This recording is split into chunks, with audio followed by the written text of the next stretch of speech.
Have you ever had that moment where you just felt so dang stupid?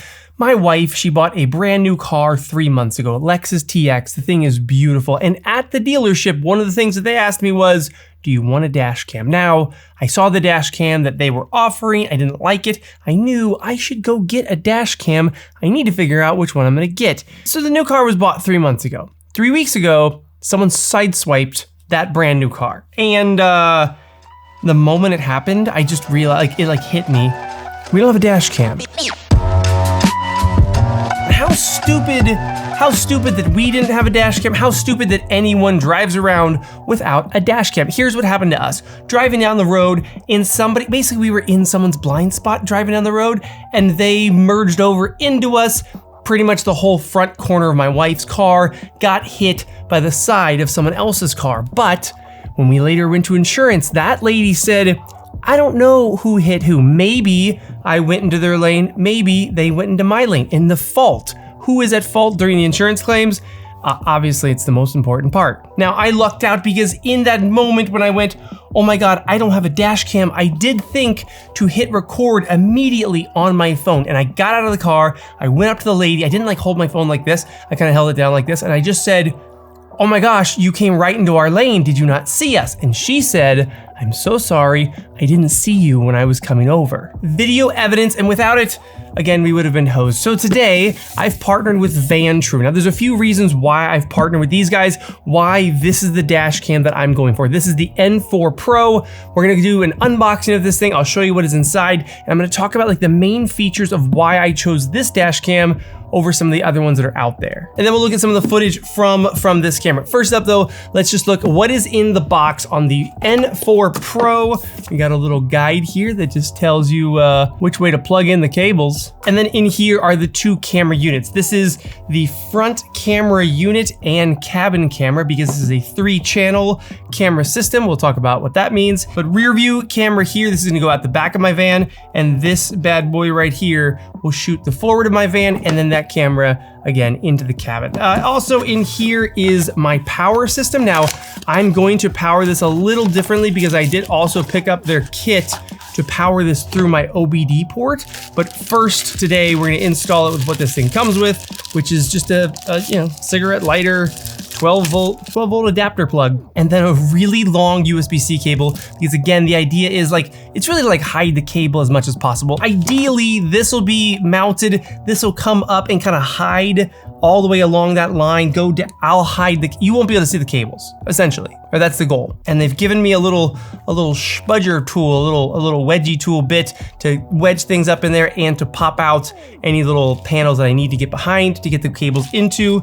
Very nice of them. This bit right here looks like, oh yeah, this is the mount. So this little bit actually has the prongs on it because the USB-C port is on the side of this piece. So this piece will be mounted up there, and then this will lock in. Oh yeah, I see how it locks in. This is it's a very solid camera unit. It doesn't feel cheap. It feels like a good hefty camera. And then down here, this is the cable for our rear view camera, which again, I kind of wonder if this is gonna be long enough because of the Sprinter van, but I think, yeah, that should be long enough. Look how much cable they gave me to get back to my rear camera. So this camera mounted in my back window. This is gonna plug in here, run all the way up, and then it's going to plug into this camera somewhere. Okay, that is everything that is in the box. Let's talk about the top features on this dash cam in particular, but dash cams in general. What are the things that you should be looking out for to choose the right dash cam for you? The number one thing for me is the sensor. To get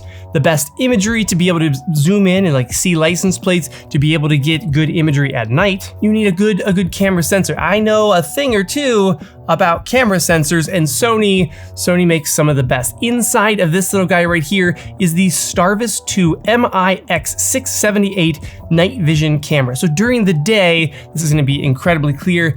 and at night, we're still gonna get incredibly clear images out of this camera. If you're in the dash cam market in general, like any camera that you look at, if it doesn't have the Starvis 2 in it, I would say probably do not buy that dash cam. Like that dash cam is either an older model or a lower end model. All the top end models, every single dash cam that's like high end dash cam right now is using the Starvis 2 Sony sensor in here. And the next big reason that I went for the N4 Pro is that it has, I'm gonna peel that sticker off of there, it has the cabin camera on it. Now, not that I think that like while I'm why can't I get that off there? Not like I need a lot of footage of like while I'm driving around, but this camera has parking modes. We'll get into kind of how the parking modes work, but this camera, you want a camera that's shooting into your car. So if someone walks up to the side of your car, they break into it, now they're ruffling through your car, while your dash cam is shooting out the front window and the back window, you got nothing that is actually recording inside of your vehicle. So having a 3-channel dash cam, one out the front, one out the back, and one into the cab, for me is like, it seems necessary. Like that's on my must-have list. We have a very nice large screen on here. A lot of cameras just kind of shoot the footage either to your phone or something like that, or to just straight to the SD card, and they don't allow you, oh hey, I just realized that that's adjustable. That's nice. Now, the last big reason that I went for the N4 Pro is the parking modes. Lots of dash cams have different versions of parking modes, but this thing has 4 distinct parking modes. On there, we have collision detection, motion detection, low bitrate mode, and low frame rate mode. Okay, like I said, I'm going to install this on my Sprinter van because my wife's car, it's just gonna be harder to hide the cables. I will be able to do it, it's just gonna take me significantly longer on my Sprinter van. Hiding the cables is not gonna be an issue. So let's do that. We'll get this thing installed, and then I'll go for a drive. We'll come back here and we'll talk about the footage from during day and night. So maybe it'll be like tomorrow or something like that. I'll come back and we'll talk about what I got. Hey, what is in that bag? More 3M sticky mounts. I assume that's like if you later decide that you want to move your camera, extra sticky mounts. Okay, let's get this thing installed and then we'll talk more about what the footage actually looks like. Installation was super easy, and this thing is dope. I made a very good decision with the Vantrue N4 Pro. Now, like I said, I practiced installing the first one on my Sprinter van just because I've never like popped off A pillars or B pillars to run the wires, but it was actually super simple. I used this little wedgie tool bit, and then I also had this from a previous job that I had done on the Sprinter van, so I used this a lot also to like really give me some good leverage, so might be worth picking one of these bad boys up, but you definitely can just do it with the included little wedgie bit. You basically just push hard, put your finger in there and pull, and the clip pops, you get the wire in, and then you push it back in place and it clicks back in place. I'm now way more comfortable with the idea of doing this to my wife's brand new car. The installation is 6 steps, but it's essentially 3 steps. You pretty much just stick up the front camera and the back camera, you run the wires, and then you hide the wires, and that's pretty much it. Then you open the Vantrue app, and within the Vantrue app, you can view your footage, like Wi-Fi viewing the footage, change cameras, and then you can change all the settings, including those parking modes. Now, what I found the best parking mode for me seems to be the motion sensor parking mode, because I want, when someone gets close to my car, I want to film that even if they don't like necessarily hit my car. Collision detection mode is going to keep your files, how many times it records, significantly lower. The first time that I set this thing up, I had the parking mode motion sensor set to medium, and I now have it set to low. So now you pretty much have to like walk right up on my van to get this thing to trigger. It won't pick up like a car driving across the parking lot. And over the past few days, like the footage looks great. The Starvis 2 sensor, that 4K image out the front window, looks incredible, super crisp, super clear, really good HDR. And even at night, I can read license plates really well. That was a big thing that I was concerned about, because in night mode, usually most sensors are gonna struggle a lot more and get a lot more noise in the image. So then you do worry about like, can I read a license plate? If someone bumps into me, they hit me, I can see their license plate, but can I read it? And there's clearly a reason that they went with the Starvis 2 sensor in here. The cabin camera is really good. It is only 1080, but it does have infrared.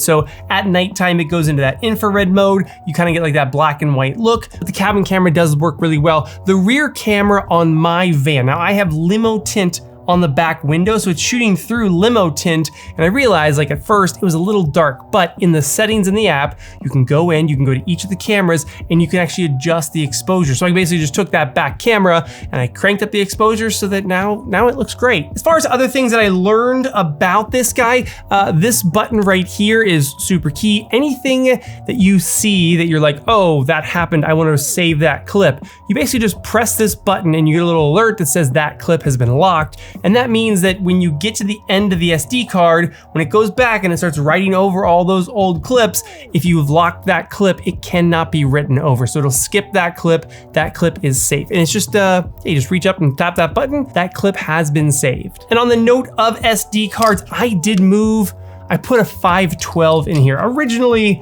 I picked up like a 64 gigabyte card from Vantrue, and I realized like 512 is the way to go, especially if you're going to do something like the motion activated parking where you're gonna go into a store, you might end up with, I don't know, 20, 30 clips just being in one store. It's for sure, it's the parking modes that will add up on you. The motion activated mode set to low, that seems to be just right. Like the happy medium between super low frame rate and too much filming. The happy medium seems to be motion control at set to low. Other than that though, this thing is pretty great. It has your GPS built in there, so the whole time that you're driving, it's showing your GPS, it's showing your speed that is baked into the footage. You can turn that off, but I don't know why you'd want to turn that off. Like, that seems super helpful. If an accident does happen, you can be like, look, when I was here, I was only going this fast when I got hit or when something happened. Oh, that would also help if you got pulled over for a speeding ticket. You get pulled over for a speeding ticket, you know that you were going slower than what the police officer says. You can then go back in here and be like, look, I have the video the whole time that I was at that exact GPS location. I was actually going that fast. Ooh, that's a big bonus. As always, I want to hear your thoughts down in the comments below. I have searched far and wide for the right dash cam, and the N4 Pro from Vantrue, this seems to be the best one out there, especially for the price. I will link it down below. They are on sale during Prime Day. If you're watching this like right before Prime Day or during Prime Day special, I think they're on sale for $299. So heck of a deal. Again, I got two of them, one for my Sprinter van and one for my wife's car that I'm gonna go install. I'm gonna go install right now. I'll see you soon.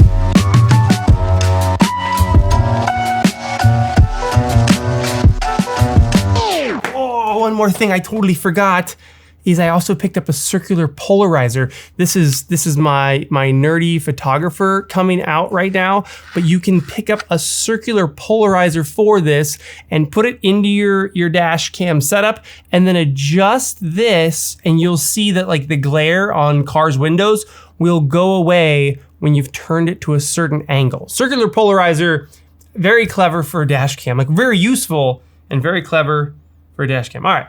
I'll see you later now. Look how much trash is in this door sill. Babe, there's like a whole trash can in here. Holy cow.